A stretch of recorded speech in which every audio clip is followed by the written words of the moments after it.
पड़ता है। मतलब मैं तो 5 सेकंड तक सोचता। अभी अवनी ने अपने लेफ्ट हैंड में ताले का ये वाला पार्ट पकड़ रखा है और राइट हैंड में पूरा ताला पकड़ रखा है, लेकिन जब वो वही ताला नीचे रख रही होती है तो लेफ्ट हैंड वाला पार्ट गायब तो हो गई है।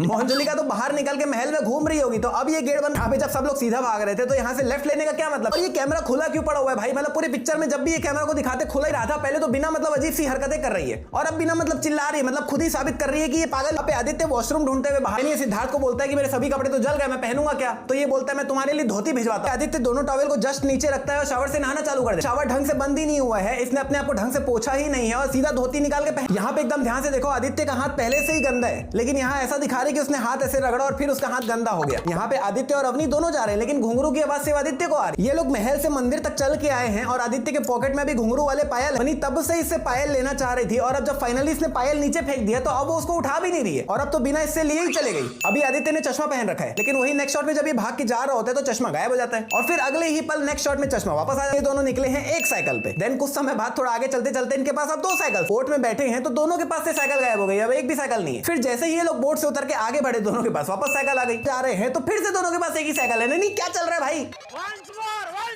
अभी ये लोग ट्रक के ऊपर बैठ के बकर कर रहे हैं और वो ट्रक वाले का सामान नीचे गिरते लिटरली चिल्ला के भी सिद्धार्थ को रोक सकते, कूदा फांद करे बिना तो काम होता ही नहीं है ना। ये लोग जब बातचीत करते करते रूम में एंटर किए तो लैपटॉप खुला ही पड़ा हुआ था और चालू ही पड़ा हुआ था। आते ही उसने यूज करना चालू कर दिया। जब अवनी ने ये हरकत की तो चलो बाकी सब तो इधर उधर देख रहे हैं, लेकिन यहाँ पे ये जो आदमी खड़ा हुआ है ये तो बिल्कुल अवनी की तरफ ही देख रहा था। इसको भी नहीं दिखा कि अवनी की हरकत। और ये कबर्ड अभी अच्छा खासा सीधा गिर रहा था, लेकिन गिरते गिरते अपने आप टेढ़ा कैसे हो गया भाई? यहाँ पे अपनी जहर डाल के बॉटल को वही फेंक। यहाँ पे अवनी को ये क्यों घुंघरू वाला पायल पहना रहा है? उसका पति और पीछे खड़े होकर देख रहा है, उसको पहनाने देना भाई। जली ना तेरी भी जली ना। यहाँ पे शरद अवनी के जस्ट पीछे खड़ा हुआ है, लेकिन वही अगले ही पल देखो वो पीछे से ऐसे साइड की तरफ हट रहा है। लेकिन देन 2 सेकंड बाद जब वापस से अवनी को दिखाते तो पीछे ही खड़ा हुआ है। पंडित जी खड़े इनके बिल्कुल सामने ही है, लेकिन जो तलवार आ रहा है वो साइड से ऐसे फेंका। मूवी जब एंड होती है तो ये जो लड़की जो स्टार्टिंग से ही पागल टाइप की हो गई थी वो अपने आप ही ठीक हो गई कि आदित्य तुमने तो एक तीर से 2 निशाने मार दिए, इसको भी ठीक कर